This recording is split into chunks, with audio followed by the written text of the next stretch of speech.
Muy bien.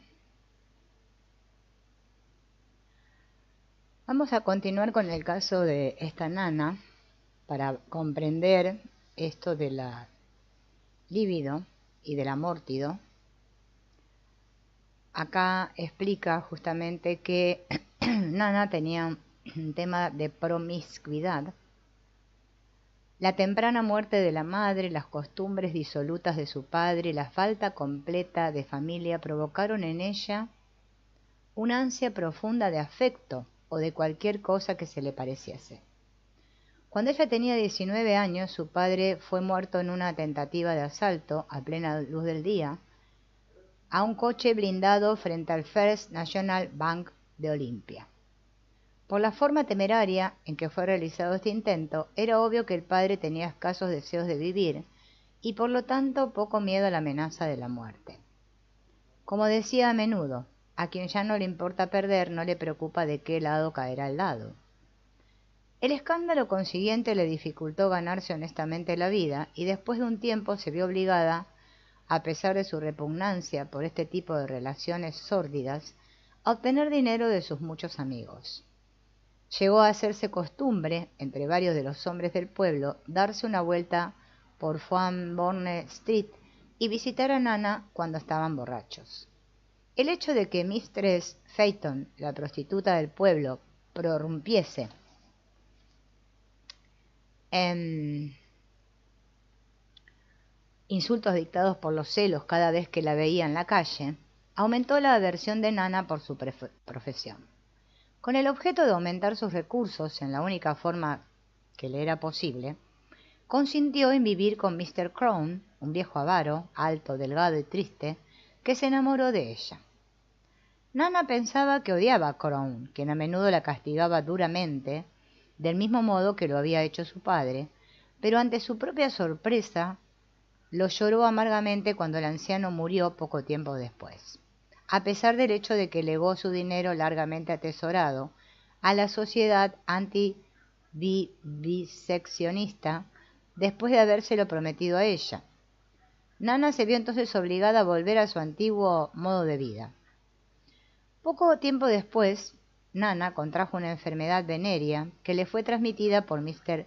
Meleager, un abogado de aspecto respetable pero nervioso, que viajaba frecuentemente a Chicago por cuestiones de negocio. Ella se mostró sorprendida e incrédula cuando el doctor Pell la informó acerca de su estado, pero mejoró rápidamente con un tratamiento regular. Cuando le pareció que estaba curada, hizo caso omiso de las advertencias del médico y recibió en secreto a dos de sus visitantes favoritos. El resultado fue que tanto Ralph Metis como Josiah Talley contrajeron la enfermedad. Las principales tensiones emocionales de Nana eran primero una ansia por el afecto que nunca recibiera en su infancia.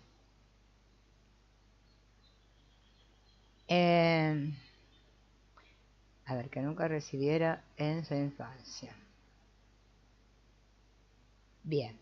Segundo, una ansia de cosas bellas, exagerada por el medio sombrío en que había vivido toda su vida. Todo el dinero que le sobraba, una vez pagados los gastos de subsistencia, lo invertía en reproducciones de cuadros hermosos y en libros de arte, que ocultaba en un armario y que nunca mencionaba a ninguno de sus amigos.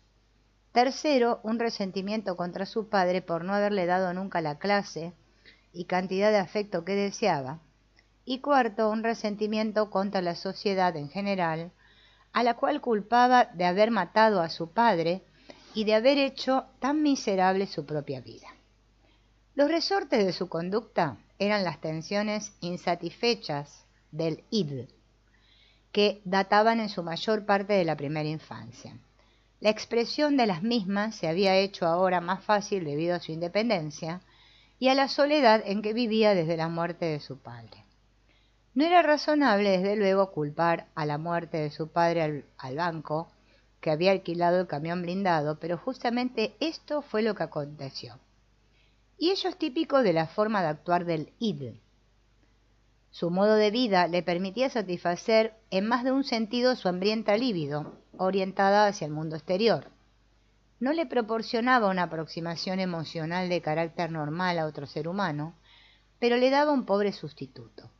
También le proveía de dinero para satisfacer sus impulsos creadores sublimados, expresados en su secreto interés por el arte, que ella misma se avergonzaba de reconocer debido a un conflicto entre su delicadeza íntima y su repugnancia por sí mismo. Al permitirle el uso de ropas costosas, gratificaba también su libido internamente dirigida o vanidad. Satisfacía también a su mórtido internamente dirigida, ya que para una mujer de su sensibilidad, una existencia de este tipo implicaba muchos sufrimientos. Mr. Crown le dio contornos más definidos y directos a este aspecto al castigarla con sus golpes. Satisfacía su mórtido dirigida hacia los objetos externos, al quitar algo de su precioso dinero al viejo avaro y al transmitir la enfermedad a sus dos amigos, consiguiendo así separarse definitivamente de ambos, lo que satisfacía sus tendencias destructivas. Si pasamos por alto sus explicaciones respecto a la causa de todo lo ocurrido y atendemos solo a lo que sucedió, podemos observar por lo menos dos ejemplos de desplazamiento de objeto. El señor Crown ocupó en muchos sentidos el lugar de su padre, y el parecido aumentó su placer inconsciente al permitirle castigarlo financieramente y mostrarse al mismo tiempo atractiva con él. Que no se daba cuenta por completo de este desplazamiento de sentimientos confusos de su padre a Crown, quedó demostrado por el hecho de que ella misma se sorprendió al llorar la muerte del anciano.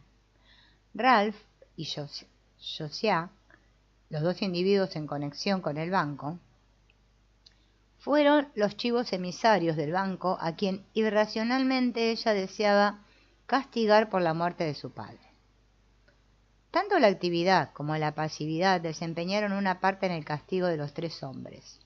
A Crown lo castigó activamente, esforzándose por gastar extravagantemente el dinero y por provocarle celos.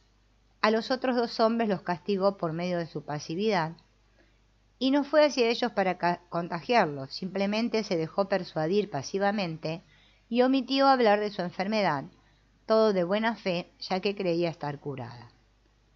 Una de las cosas más notables que en casi todo lo que ella hacía, satisfacía al mismo tiempo la libido como el amórtido. Este hecho se advierte más claramente en la noche de la catástrofe, en la cual obtuvo un placer sexual de los dos hombres y al mismo tiempo les transmitió su enfermedad. Se observa también en sus confusos sentimientos hacia Crown.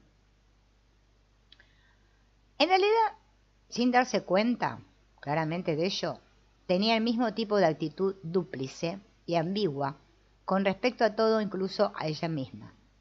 Estas actitudes dobles que implican amor y odio al mismo tiempo se denominan ambivalentes, y ambos sentimientos luchan por obtener una satisfacción simultánea en todo lo que el individuo hace. Algunos podrán objetar que dado que Nana no sabía que estaba todavía enferma, no es justo hablar de lo que aconteció en la forma en que lo hacemos. Es verdad que su ego podía no haber sabido que lo estaba, pero la incertidumbre subsistía en su id, como se demostró ulteriormente cuando acudió a un psiquiatra para tratarse.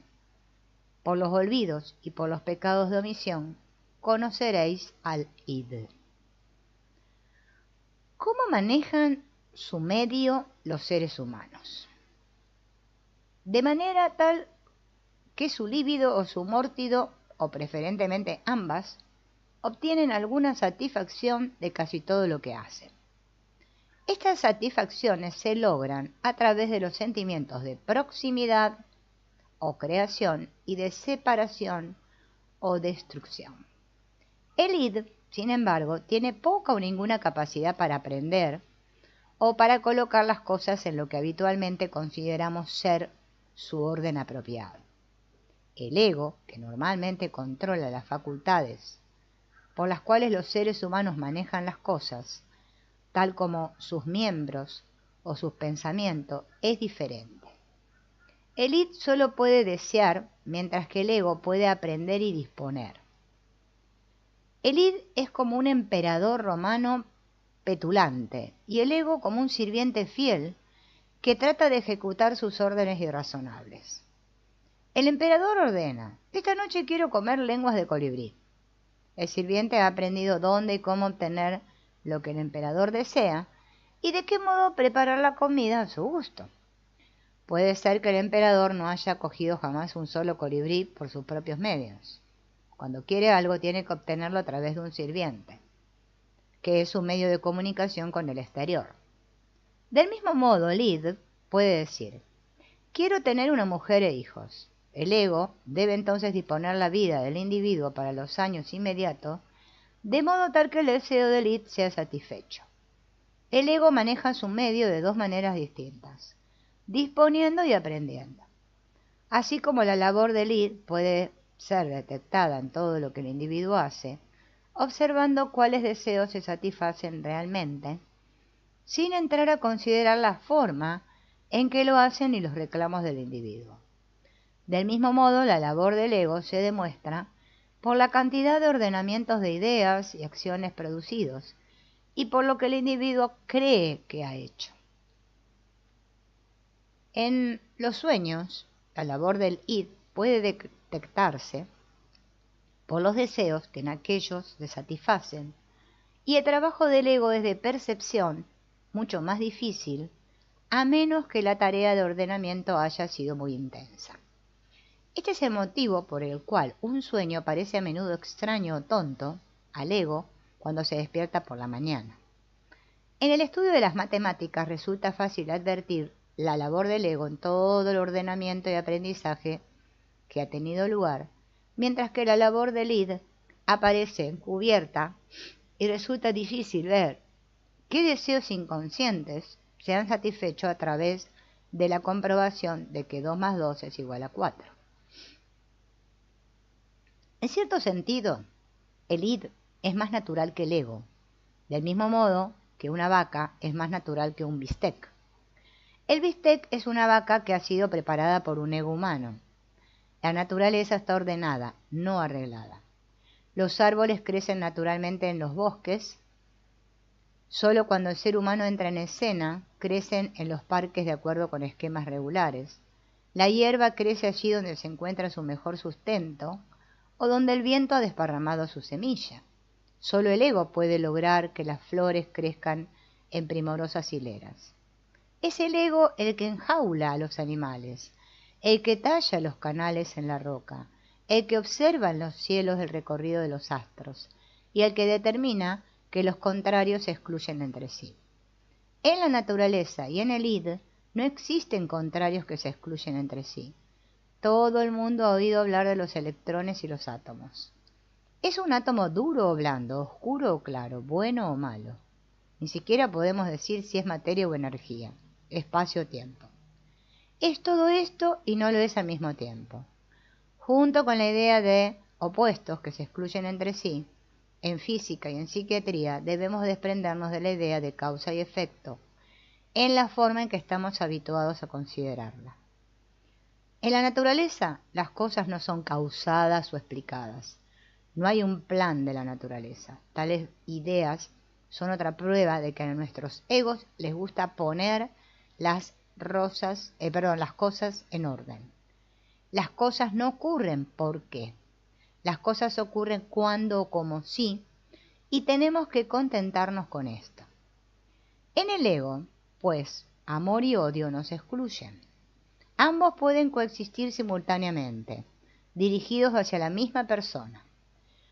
Y pueden estar entrelazados en todos nuestros sentimientos hacia esa persona.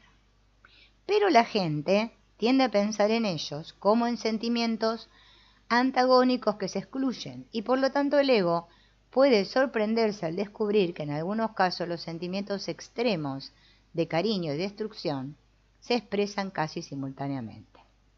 La ternura intensa y la destrucción total se hallan muchas veces en íntima vinculación. Esta es la razón por la cual frecuentemente un hombre mata a una mujer de la cual está apasionadamente enamorado.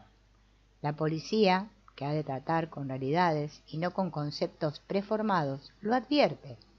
Y en tales casos la primera persona de la cual sospecha es el amante, y no la última persona, como nuestro lógico ego querría hacérnoslo suponer.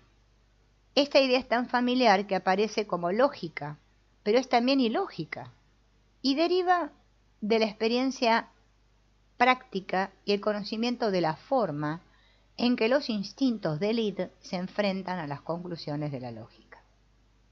La segunda facultad importante del ego es el aprendizaje. La gente aprende acerca de la realidad recordando cosas que le permitirán hacer enunciados de tipo general, los que constituyen una especie de profecía.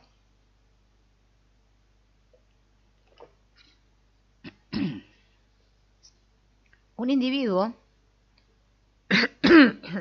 que no presta atención al medio que lo rodea se expone a que la lluvia lo sorprenda una y otra vez. Pero si vive bastante tiempo en un sitio, llega a conocer cuáles nubes son las que traen lluvia.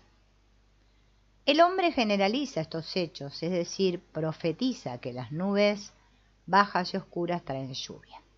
De repetidas observaciones del cielo, el ego extrae o abstrae los conceptos de altura, de negrura, con el objeto de formular esta generalización. El id es indigno de confianza en este sentido porque sus generalizaciones se apartan demasiado de la realidad y resultan, por lo tanto, inoperantes. El ego infantil puede aprender si observa cada año la misma escena, que la visita del médico con su maletín negro significa un nuevo hermanito. El id lleva a cabo generalizaciones falsas, ya que no abstrae el significado adecuado de los hechos. En los sueños, que son el mejor material para estudiar el id, un médico, que lleve maletín o no, o un maletín negro, aunque no sea llevado por un médico, pueden significar un niño. Si el ego resolviese las cosas de este modo, no tendría resultado alguno. El problema del aprendizaje correcto ha sido estudiado también desde el punto de vista de los reflejos condicionados. El id, más que el ego, se asemeja a la naturaleza en bruto, pero carece de capacidad para manejar la realidad porque no ordena ni generaliza de una manera práctica. La gente puede manejar su medio más eficientemente observando, aprendiendo, generalizando y ordenando con ayuda del principio de realidad y controlando consiguientemente los instintos de su id.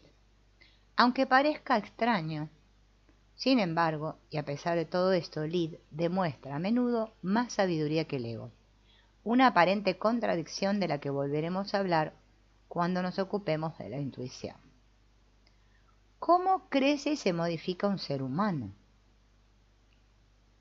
Resulta fácil comprender que uno de los propósitos de la libido consiste en impulsar al ser humano a desear su propia reproducción. Si la libido se expresa en forma abierta, tal como suele suceder con frecuencia en la juventud, nos encontramos con individuos que están persiguiendo continuamente la promesa de un orgasmo según la adecuada expresión de Saint-Cyr. Es evidente que también la mórtido ayuda al individuo a sobrevivir, nutriendo el deseo de eliminar todo lo que implique una amenaza. Cuando el individuo vive entre gente civilizada, tiene que disfrazar estos impulsos primitivos. Debido a que la vida es tan complicada y a que el ego filtra las tendencias del id, solo en raras ocasiones observamos la libido o la mórtido al natural. La id solo puede desear, no puede aprender o pensar o crecer o modificarse mucho. Si es que puede hacerlo en alguna medida, salvo quizás su fuerza, que cambia en periodos especiales de la vida, por ejemplo durante la pubertad. Está gobernado por tensiones que luchan para satisfacerse. Solo dos cosas pueden ocurrirle a los deseos del id. Pueden satisfacerse parcial o totalmente, o pueden ser frustrados. Cuando se satisfacen, se produce un alivio de la tensión, tal como puede observarse en cualquier individuo que acaba de obtener una satisfacción sexual normal o de herirse con un fallido intento de suicidio. Cuando se frustran, la tensión se acumula y se producen nuevos intentos de satisfacción. Dado que los deseos creadores y destructivos primarios no pueden sufrir modificaciones básicas, el crecimiento o el cambio de la personalidad humana se produce por la modificación de la forma de satisfacción de estas tensiones. El id solo puede expresarse bajo las formas que el cuerpo y el medio hagan asequibles. En el recién nacido, muchas cosas no se han desarrollado todavía. El id de un lactante no puede expresarse por ningún medio que requiera caminar, debido a que los nervios y órganos correspondientes no están todavía desarrollados por completo. Muchos placeres le son negados al niño debido a que el control de su propio cuerpo tiene que esperar a que maduren los nervios correspondientes a los distintos órganos y músculos. Hace todo lo posible con lo que puede utilizar. Apenas nacido, los movimientos más importantes de los que dispone son los que se vinculan al acto de mamar y a la producción de sonidos. Cualquier satisfacción de la libido o el amor líquido debe ser obtenida a través de estos y de otros mecanismos escasamente desarrollados. Dado que los instintos del id obtienen por lo general una satisfacción mayor cuando incluyen a otra persona, puede observarse que la alegría mayor del niño deriva de la succión del pecho materno. A medida que el chico crece, su sistema nervioso controla más y más actos que le permiten nuevos medios de gratificar su id.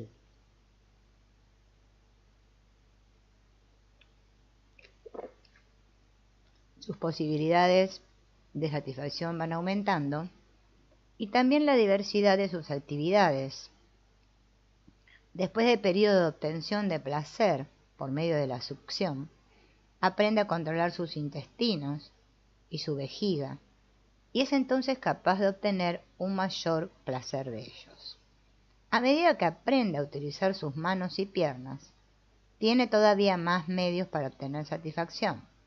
Más adelante, cuando sus órganos sexuales maduran, los emplea para aliviar la tensión mental.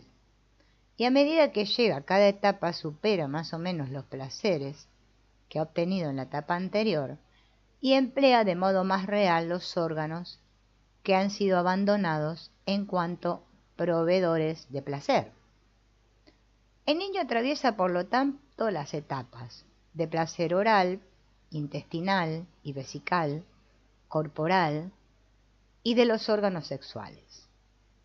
Muchas veces, sin embargo, el ser humano puede persistir en un modo arcaico de obtener satisfacción si tiene poco éxito en el nuevo o si las circunstancias tornan difícil adquirir experiencia en el nuevo medio, tal como sucede en el caso de un chico huérfano que se ha visto privado de oportunidades de desarrollo y por lo tanto continúa succionándose el pulgar después de la infancia adherido a una de las etapas primitivas.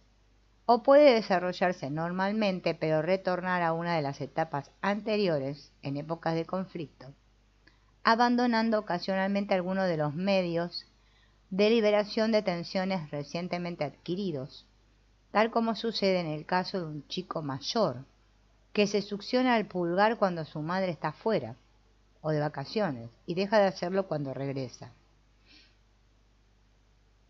Además de atravesar las diversas etapas correspondientes a los distintos órganos, de modo natural, es decir, en armonía con el crecimiento de su sistema nervioso, su cuerpo y sus glándulas, el ser humano normal puede modificar el ritmo, la forma, la frecuencia o el objeto de sus satisfacciones a medida que crece.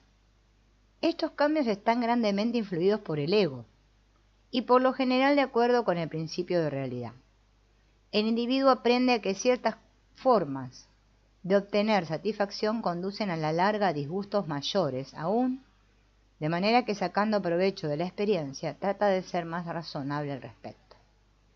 El id parece ser perezoso e invariable en sus costumbres, y trata una y otra vez de satisfacerse de la misma infructuosa manera, a menos que el ego se imponga firmemente. Si el ego no mantiene su vigilancia, el id compele al individuo a repetir los mismos errores tontos e infantiles una y otra vez.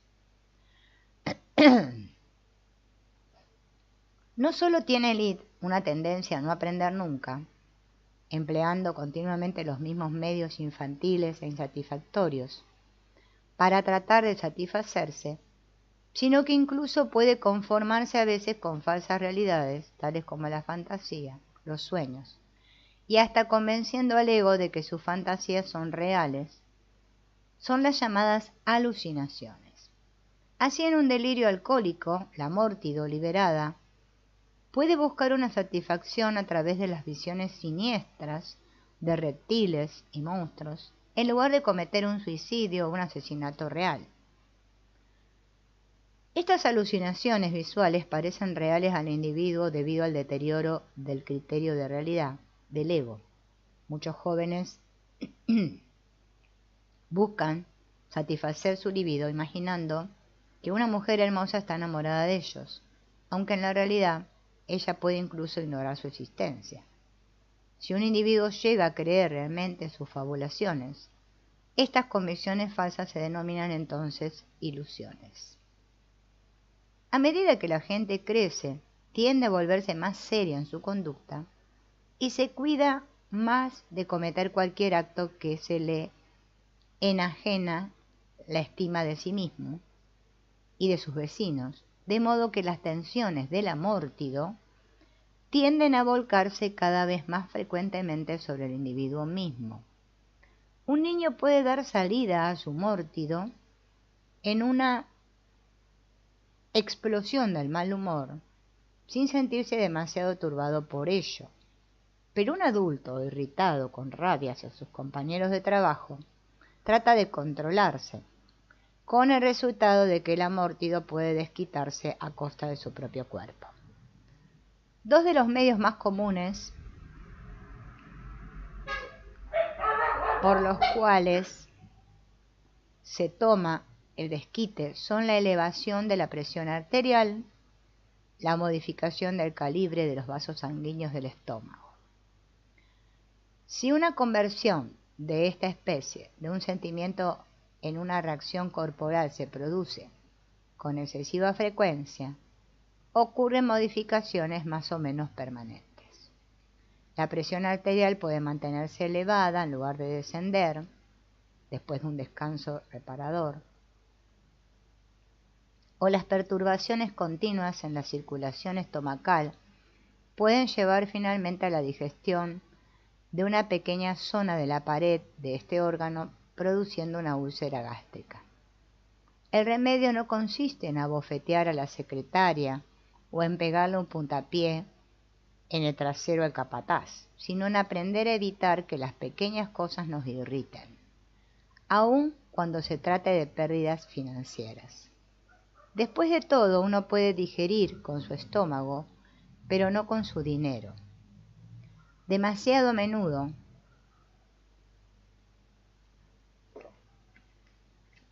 un hombre prefiere conservar su escritorio de caoba y dejar el estómago en las manos de los cirujanos. A medida que el individuo crece, el ego se hace más eficiente en el cumplimiento de estas tres tareas: alivio de la libido, alivio del amórtido y disminución de la amenaza del mundo externo. La agricultura constituye un buen ejemplo de esto. El amórtido proporciona la energía para atacar la tierra, y la libido la energía para nutrir la simiente que crece. Mientras la venta de la cosecha disminuye, la amenaza de pasar hambre y al mismo tiempo aumenta la posibilidad de obtener más satisfacciones de la libido y el amórtido, hace más fácil conseguir esposa. La personalidad del ser humano normal crece y se modifica a medida que aprende nuevos medios para satisfacer la libido y el amórtido. Se instruye en el empleo y control de nuevos órganos y abandona los antiguos medios infantiles. El principio de realidad colabora en este crecimiento ayudándolo a combatir el impulso que lo llevaría a repetir una y otra vez los antiguos medios con los que intentaba obtener satisfacción, medios que se han vuelto ahora menos eficientes e incluso peligrosos. ¿Por qué se controlan los seres humanos? Un niño saludable no hace esfuerzo alguno para controlarse hasta que aprende que la expresión directa de la libido y la amórtido no es conveniente. Cuando un chico robusto quiere romper algo, lo hace añicos. Cuando desea abrazar a alguien, lo abraza sin más trámite. A medida que crece, aprende que una conducta semejante le producirá a la larga más dolor que placer, que la satisfacción inmediata de una tensión puede llevar al surgimiento de una tensión mayor. Incumbe entonces al ego discernir. Suponiendo que sea capaz de hacerlo, ¿cuál línea de conducta proporcionará a la larga el mayor alivio de tensión? Si un niño rompe el serrucho de su padre, va a recibir una paliza. Esto es penoso y conduce a una gran tensión mental. La próxima vez que se sienta con deseos de destrucción, se va a detener a reflexionar. Hacer pedazos este vaso Ming del siglo XV me proporcionará un alivio de tensión mayor que la que creará la paliza consiguiente. Si el padre tiene una mano firme y callosa, la respuesta será no. De manera que el vaso permanece en su pedestal detrás del gomero.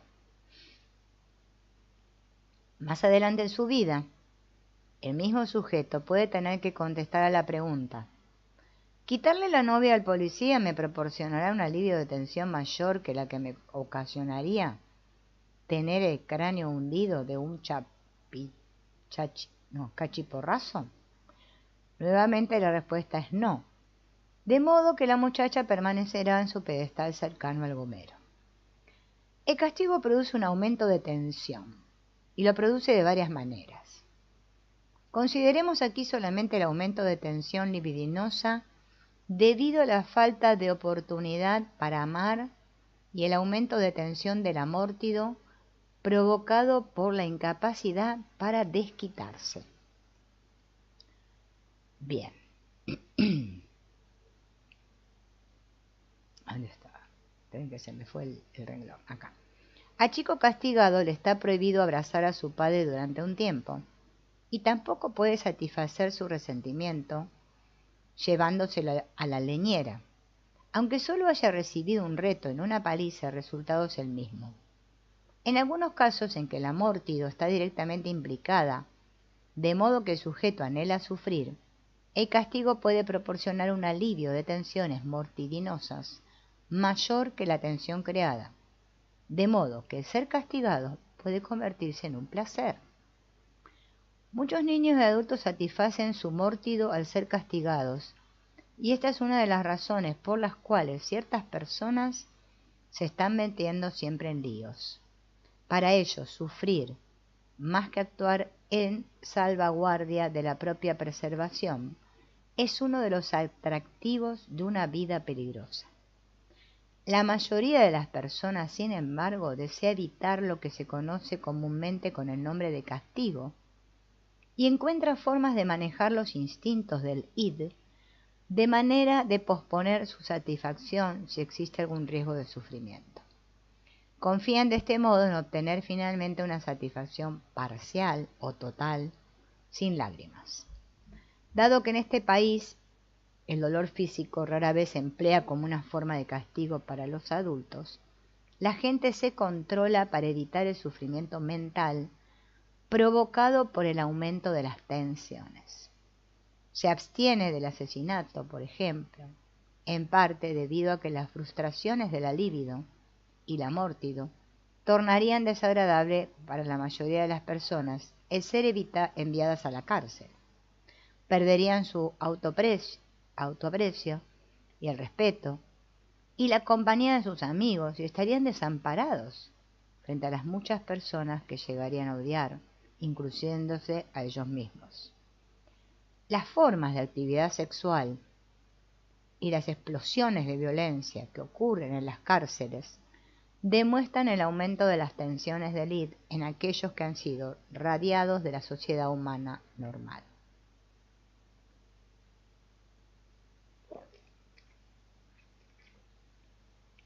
Se advertirá que no hemos hecho aquí mención directa de la conciencia, la cual después de todo es, según nuestro pensamiento habitual, la responsable de buen comportamiento de la mayoría de las personas.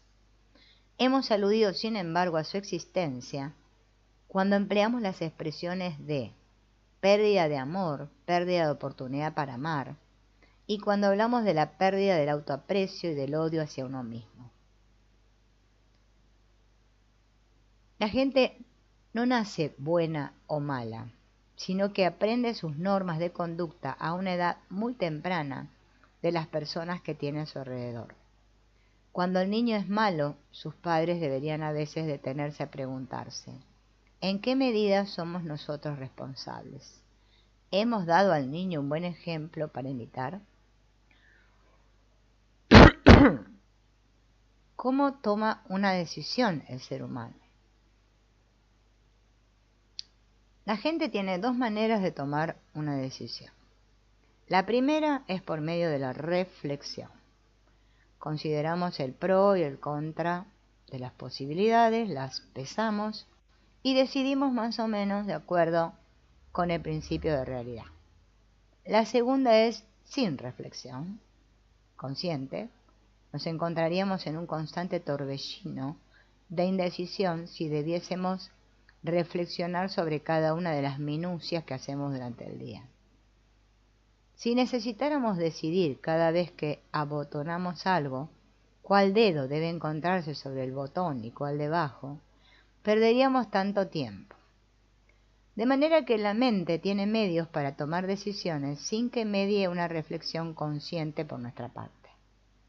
Una de las formas de tomar decisiones sin darnos cuenta de ello es ese mecanismo economizador de tiempo denominado costumbre, que nos ahorra esfuerzo en el manejo de sencillas situaciones cotidianas que no implican tensión para el id.